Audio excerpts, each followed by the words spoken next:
Mas os arianos não devem ser todos loiros de olhos azuis? Não.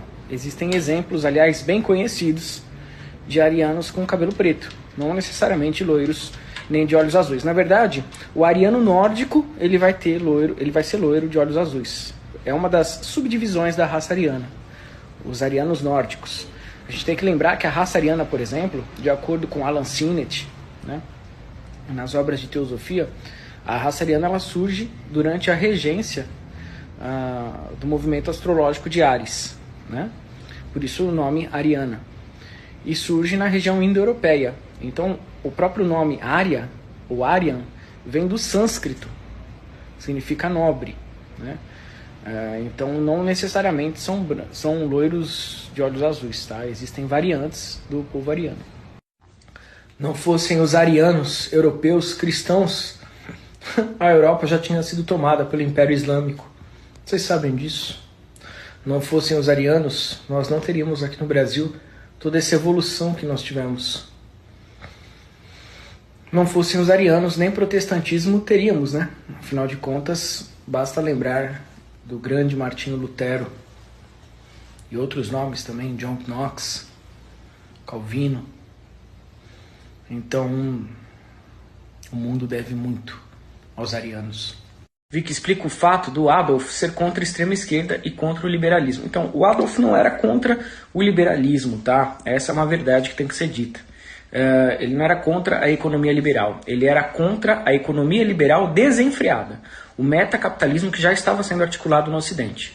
Então a sinagoga de Satanás, que não são todos os judeus, é uma elite lá dentro, né, que não são judeus de fato, diga-se de passagem, eles se apropriaram do judaísmo quando eles ainda eram os cázares. Então a gente chama de sinagoga de Satanás porque é o mesmo nome que Jesus usou. Eles criaram tanto o comunismo, através dos Illuminati, da parceria dos Rothschild com o Karl Marx, como também o metacapitalismo, né? Os grandes bancos, os grandes blocos financeiros do mundo. Então, os dois extremos são controlados por eles. Então, o que o Adolf percebeu? Que não adianta ir para um extremo ou outro, né? Apenas o caminho do meio seria suficiente, bastante, para poder trazer paz ao mundo. Mas não deu certo. Então, voltando. São basicamente duas colunas, né, que a gente chama. São duas faces da mesma moeda. O metacapitalismo, né, que é o capitalismo desenfreado, assim como o comunismo, são duas faces da mesma moeda. Então, através do comunismo, você domina o povo através do Estado. Então, você tem a ausência de liberalismo e o excesso de Estado. E através do metacapitalismo, né, do liberalismo exacerbado, você domina o povo através das instituições financeiras, que dá no mesmo, opressão e ditadura. Então, na verdade, quem faz regime de resistência a isso é sempre chamado de maluco, de ditador, de terrorista, enfim. Mas a verdade dos fatos não é aquela que vocês podem pesquisar na mídia. A gente tem que estudar, tem que se informar e tem que estar entre pessoas que possam te dar essa verdade revelada. O mundo é sempre dominado pela mesma elite, gente. Só que em países onde existe a possibilidade de implementar um discurso progressista, eles implementam. E aí vem as ditaduras de esquerda, né? E em países onde eles podem implementar um regime de metacapitalismo, capitalismo desenfreado, igual aqui no Ocidente, né? Igual nos Estados Unidos, por exemplo, a ruína dos Estados Unidos está no próprio capital que tem lá dentro, né? Em mãos erradas, em pessoas extremamente prostituídas. Então o problema em si não é o capitalismo, o problema são os extremos. Ou a ausência total do capitalismo, que chega a ser a ditadura do Estado, através do comunismo, ou o desenfreado capitalismo, o muito capitalismo, muito liberal.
miscigenação afeta o QI? Afeta, claro que afeta. Tudo afeta a construção do indivíduo. Tudo, tudo.